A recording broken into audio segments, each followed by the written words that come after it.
Chanakya international academy உங்களுக்குள் இருக்கும் தலைவரை வெளிக்கொண்டு வரும் பியூர் பாலிடிக்ஸ் பயிற்சி பட்டறை. நேரடி மற்றும் இணைய வழி. கான்டாக்ட் 7338824242. தமிழகத்தின் தென் மாவட்டங்களில் கனிம கொள்ளையை தடுக்க முடியாததால் திமுகவின் நெல்லை மேற்கு மாவட்ட சுற்றுச்சூழல் அணியின் துணை அமைப்பாளர் விலகியதை குறிப்பிட்டு இனியாவது முதல்வர் விழிப்பாரா சீரழிப்பாரா என பாமக தலைவர் அன்புமணி கேள்வி எழுப்பியுள்ளார்.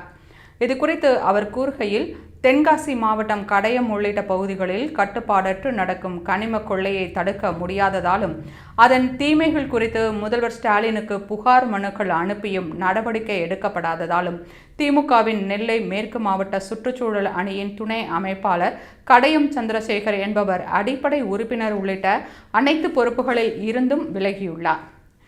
சுயமரியாதையை காக்க இந்த முடிவை அவர் எடுத்திருப்பது மிகவும் சரியானது. திமுக சுற்றுச்சூழல் அணியின் நிர்வாகியின் பதவி விலகலை ஒரு சாதாரணமான செயலாக பார்க்கக்கூடாது என்று அன்புமணி கூறியுள்ளார்.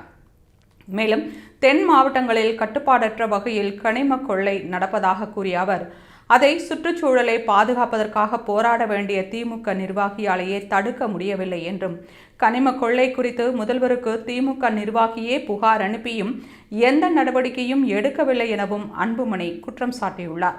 ஒவ்வொரு நாளும் பல்லாயிரம் கோடி ரூபாய் அளவுக்கு ஆயிரக்கணக்கான வாகனங்களில் கனிம வளங்கள் கேரளாவுக்கு கடத்தி செல்லப்படுவதாகவும், கனிம கொள்ளையில் ஈடுபடுபவர்களுக்கு காட்ஃபாதராக இருந்து திமுகவின் ஒரு பெரும் புள்ளி பாதுகாக்கிறார் என்றும் பல ஆண்டுகளாக தான் குற்றம் சாட்டி வருவதாகவும் அன்புமணி குறிப்பிட்டுள்ளார்.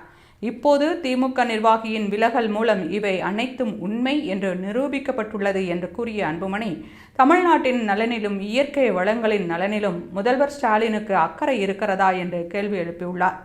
இனியாவது கனிம கொள்ளையில் ஈடுபடுவோர் மீது முதல்வர் கடும் நடவடிக்கை எடுக்க வேண்டும் என்றும், இல்லையென்றால் அவரை வாக்கு என்னும் ஆயுதத்தை கொண்டு தமிழக மக்கள் விரட்டி அடிப்பார்கள் எனவும் அன்புமணி எச்சரித்துள்ளார்.